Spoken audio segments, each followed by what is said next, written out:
Okay, Keith, we're going to totally destroy that mode. Which this is a cool little group. Johnny did this. Johnny had a drum machine, ran it through his modular synthesizer. Right. Came up with this cool I sound. think he had about 50 minutes of this and threw it all to Tom. Tom said, I'll make a song into this. Yeah, and it sounds cool. That, I don't know. I just wish it was I don't know, it's a little annoying after a while. It's got some sameness to it, that's true.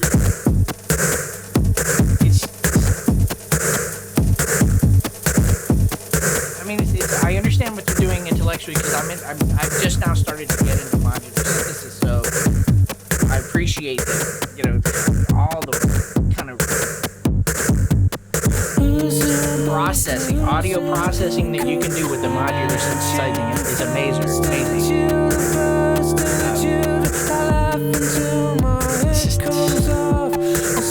Can't imagine listening to this for 50 minutes. Cool group.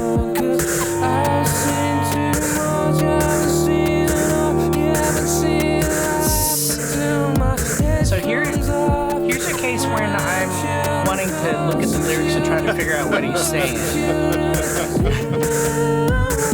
But again, okay, so one of the things he did with the lyrics here on this album was he just wrote down a bunch of phrases and then cut them up and kind of mixed them up and then kind of was pulling them out of a hat, and a couple of things about this album that really struck me that Tom talked about on this album. The first thing was that he, when they released the album, no singles. Right. No singles. They didn't do any promotion. They didn't go do any interviews or TV. They did promote through the internet. Right. So they embraced the internet, and so this was a new thing in the year 2000. Napster was big. In fact, this album was made available to stream before it came out. Right, exactly. And the record companies, the whole record industry didn't know what to do about Napster, about the internet. They had no idea. It was just, and they didn't, huge record, industry, no idea.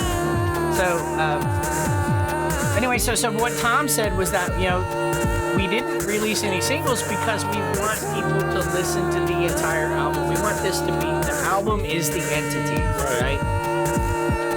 And which, for me and you, we listen to cool albums, that's what we don't do. listen So to this singles, is right in line with In what fact, we we've now found out, that was a single?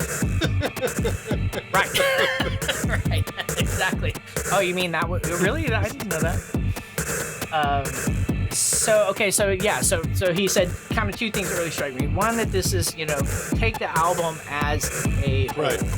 The second thing that he said that really struck me was that when they released the album, CD, whatever, there were no lyrics included. No. Right, and so he said the reason for that is because he didn't want people to try to make some meaning out of it, right? So kind of he wanted the voice to be just a part of the whole sound, right? As opposed to like, here's the focus and here's the here's my lyric, my profound poetry or whatever, So I kind of like that because that's the way mostly that I listen to music. I don't really listen to the words. I hear the melody and kind of the phrasing and the texture. But the lyrics, the words themselves, I usually don't pay attention to. And this track is the quintessential of not meant to be anything more than, this was where he took literally lines, threw them around, tossed them around. Yeah. And put them together. Mobiles. And this, what is that? Fits perfectly with Johnny's rhythm track that he just took Yeah. bits and pieces and cut it up. This is an art Yeah, piece. It's an yeah. art piece. Right. The sequencing here is great because they go from in limbo into that into this, Yeah. which is another beautiful, chilled out piece Yes. of melody. This is a beautiful. So they go from chaos to melody to chaos. You know, You're right. it's Right. an album. Yes. They. Exactly right.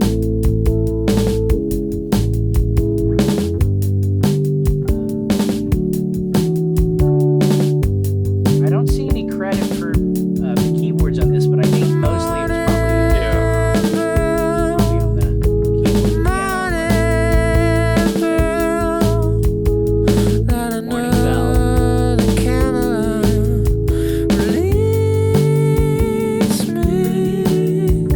Beautiful. Nice melody there. Nice melody. He's got a unique voice. He does. It's really distinct. Right. You get that when you hear his voice, you know it's Tom York.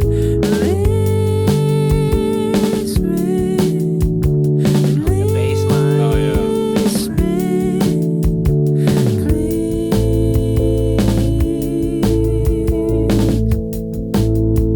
Colin Greenwood on the bass. Yeah, Johnny's brother. The guy on the right.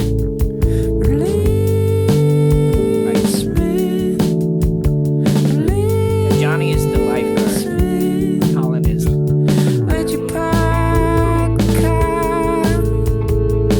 the car? I don't know.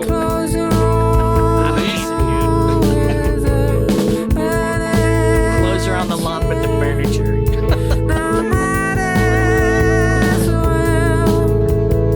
Might as well. I never got the chaos of the lyrics to this. Sleepy Jack, the fire. But I like this transition. It's nice. It's nice, yeah. Right into that bridge or the chorus. Great. Now. He did it. What's he saying? Cut the kids in half. You do a divorce. You Oh cut my- the kids in half. That totally reminds me of King Solomon, right? Ah, yes. Right? The two mothers that both come to the king saying, hey, this is my child, and they're having his argument, this is not my child. He's like, well, I got it. We'll just cut the kid in half, and you can each have You're half. so wise. And the one that was the real mother said, no, she can have it. Oh, yeah. Go in there.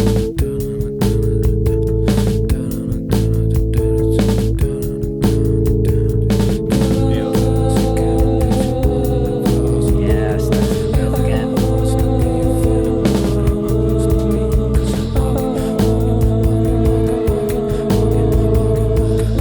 What's going on in here? I mean, they're singing. What does he say? Walking.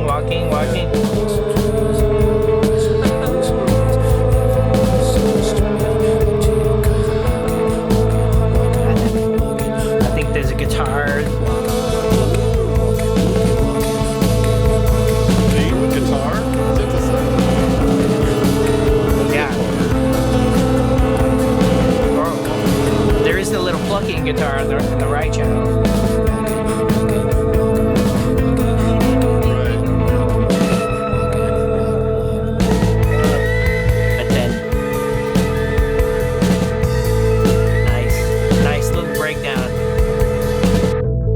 Yeah, very atmospheric.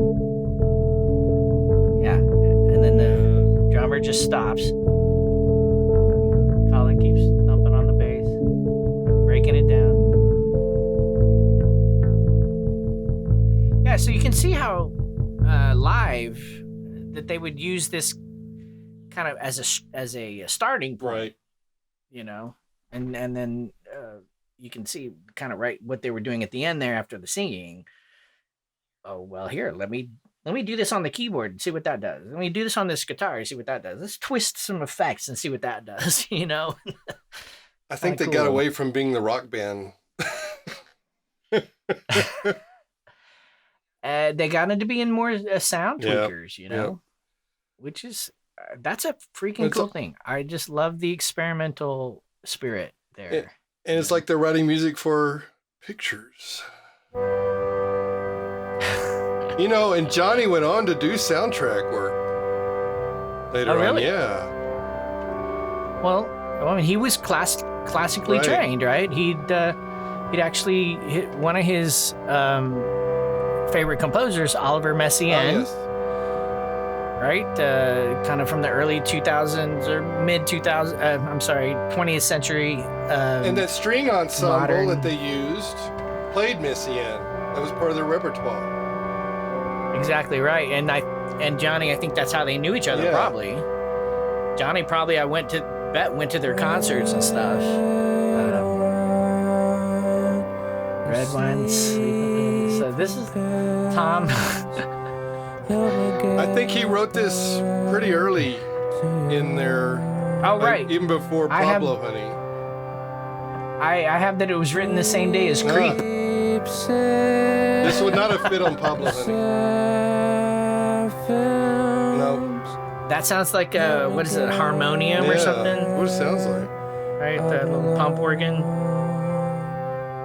Maybe an accordion. Is this maybe. what Bjork would play her songs on when she toured? The last Yeah. song, the Yeah. anchor song. You know, when she she did the bicycle tour of the Right. churches around the countryside.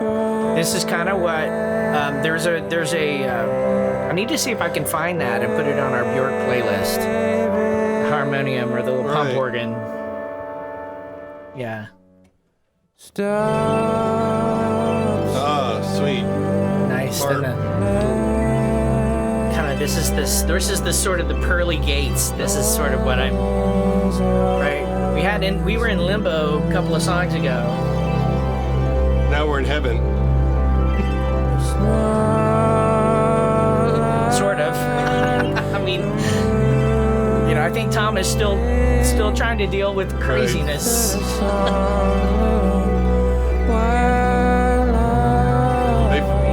He's saying life is not like the movies. They fed us on little white lies. I think you're crazy. Maybe.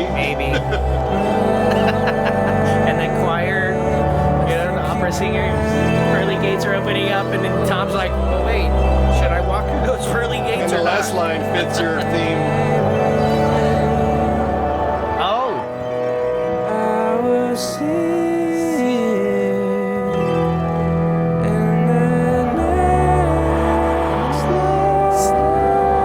I will see you in the next life. I guess he does walk through the pearly gates there.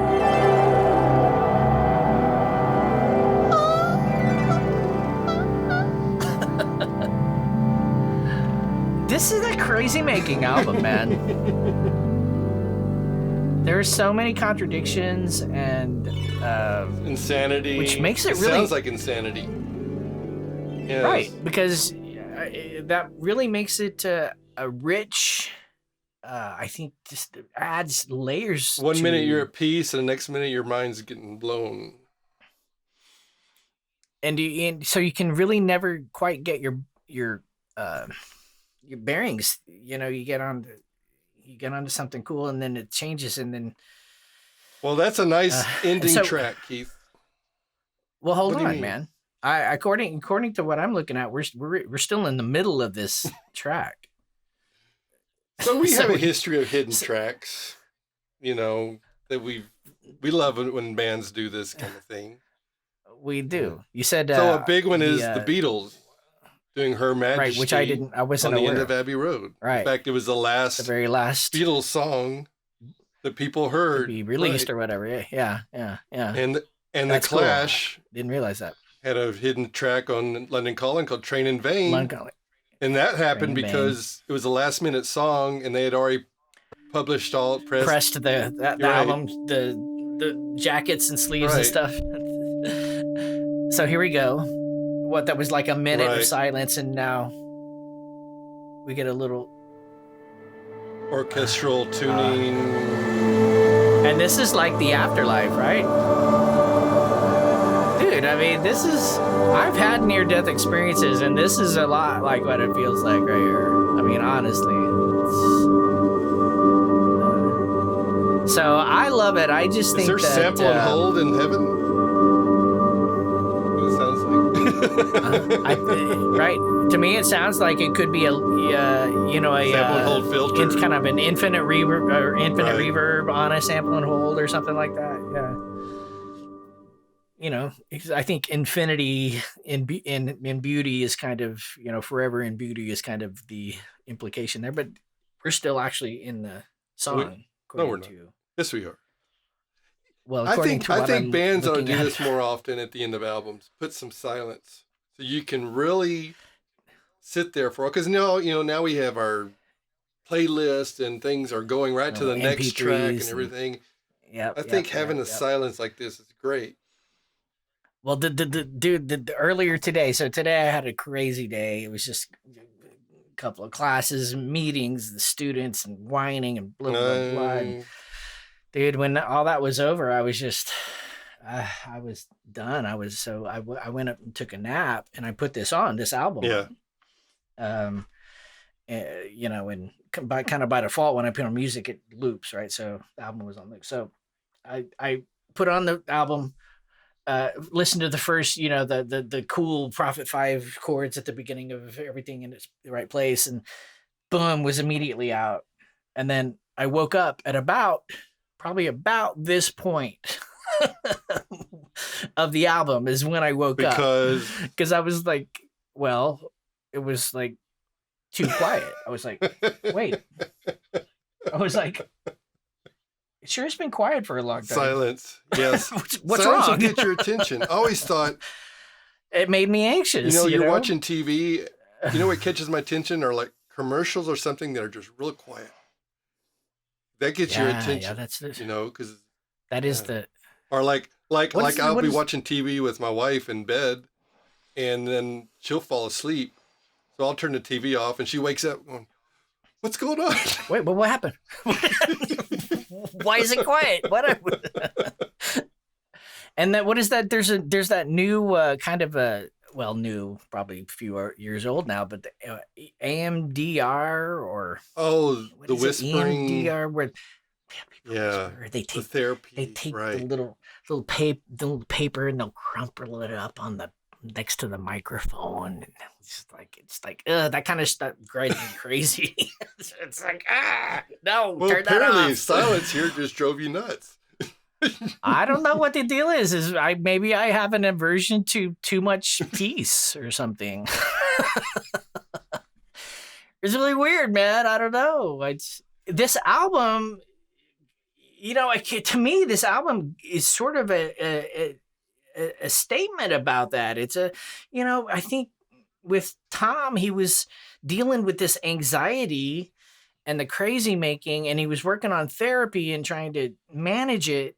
And, these guys as a whole were trying to find their way, a new way, because the old way wasn't. Out of this chaos that they were in, or this depression that they were in, just massive depression when everything was going so well. Yeah, you would think, right, exactly. Everything, how good could things be for a rock band, right? They had it. They had it all, right? But it was not. Right. So again, there's another dichotomy that they had it all, but it was not what they needed. Did not make them happy. Tried. Yeah. Yeah. So I think that's just a human condition thing, man. You should see, I got this video here I got a while back on Radiohead. It's called Meeting People is Easy. And it I think it's shot during the OK Computer tour, but where it has them in Japan. And that's the whole thing, is meeting people. They had to meet people all the time, and it wasn't easy. Right. Yes. So that was a neat video. And, and I just, probably my single favorite tidbit from this whole album was the Michael Stipe. Talking to I'm him. I'm not here. This isn't happening. Right. And that song, How to Dis Tom, I guess Tom's favorite Radiohead song. That song now is just, to me, that is I mean, I can see why it could be his favorite song. He was really kind of the one that was going through that the most, I think. And it is a cool song. I agree with you. It's probably not my favorite on this album, but I can see why Tom, it meant really means a it's lot been to him, growing so. on me. I think between that and Everything in Its Right Place, those Classic. two, That one's a those classic. two right there are just stick with me. That's why I said, Keith, this is Radiohead. I know, there's OK Computer is quote the Radiohead. Thanks for the. But here's Radiohead. This is an important album, and not my favorite, but here's Radiohead doing something that we're used to bands that we really love doing, and just changing directions and not sounding like they used to, and not hitting a formula. And if band did that, this band did as well as anybody. And Well, yeah, it's I think it. Thanks, dude. I really want to thank you for introducing me to this album. I think it's not. It hasn't been easy. No. Well, meeting people isn't easy. I'm sorry. No, it has. It's not easy. When like I said, this album is not easy. When I bought this, the guy told me, if you're expecting OK Computer, this is not it. This is not the Radiohead Whatever you're expecting, it's not it. Yeah. So as an artist, I totally understand and appreciate that they're changing things up. And really, I think this was a therapy for them, really, as a band. So we move on, and when there's music you expect to be music, then you hear this, and you go, okay, this is a fear of music. This album took me I took me years for me to actually be able to process this album. So, I processed it in a different way, and then once it hit, and it just became a big part of my soundtrack. It really did. Yeah, me too. This was my first Talking Heads album, and it was not the first one that I actually started to like, but it's another groundbreaking album, I think, and underrated. Right. So that'll be next time. Join us next time. He is Keith. So anyway, he's Dell. We are Renjeaux. We're trying to be, yes. We listen to cool albums. We try to listen to cool albums. We do most Ring of the our time, morning and everything bell. works out. I hear you should be ringing our bell. Subscribe. Be sure to like us and all that kind of stuff. So we'll see you next time.